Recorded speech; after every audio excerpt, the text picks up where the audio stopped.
Na, pirmą kėlinį visai solidžiai pradėjom. Visai neblogai pildėm kai kurios dalykus, kuriuos buvom suplanavę. Bet, sakyčiau, tas fiziškumo skirtumas jautėsi labai visas rungtynės ir tai leido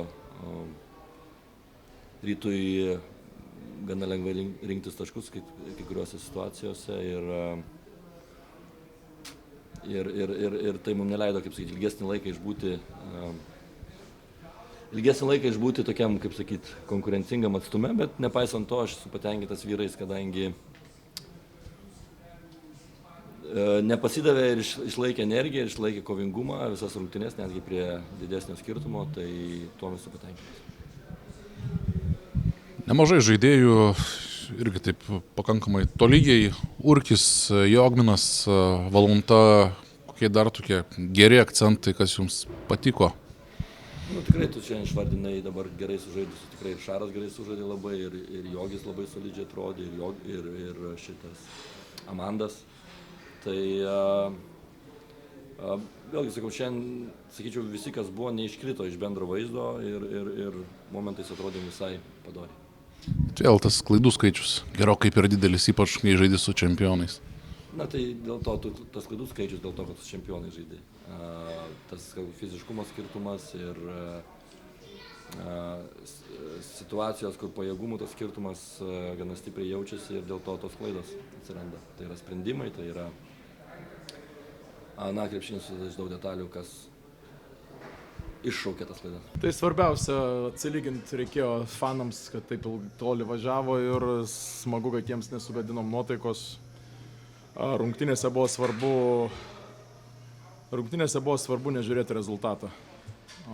Žaisti savo žaidimą, dalintis kamuoliu, išlikti kartu, nevaidinti kažkokių herojų, po vieną nežaist, nes tada tikrai prastai atrodom. Tai 32 asistai turbūt daug ką pasako, o gynyboje, aišku, tos energijos gal šiandien nebuvo per daugiausiai.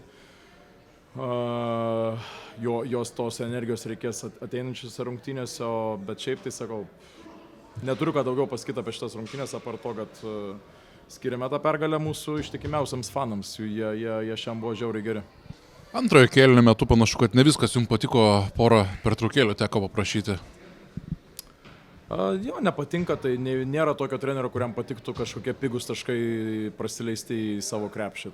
Bet pirmoji rungtynių pusė, jeigu atvirai, tai bandėm tokias gynybas, kurių net nebuvom pasitreniravę per daug, tai galima buvo tikėtis tokių kaip pasakyt, prasileidimų ir tada antroji rungtynių pusė biškai aiškiau žaidėjams buvo, ką darom gynyboje ir dėl to biški ir to daugiau buvo atviro krepšinio aikšteliai. Ir tokios rungtynės, daug žaidėjų įžengė į tą dviženklę taškų zoną, didžioji dalis, ką tai sako? Tai turbūt sako, kad neturim savanaudžių. Komandai net ir tokios rungtynėse kitą kartą buvo labai neteisingas žaidėjų nusiteikimas važiuojant prieš silpnesnę komandą pasigerinti savo kažkokias statistikas.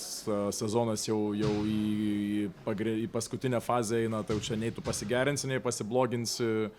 Turi ką turi ir turi žaisti dėl komandos.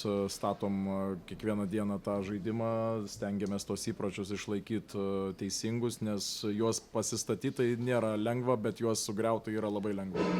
Tai vienas iš tų užduočių šitos rungtynėse buvo nesugriauti to, ką pasistatę esame.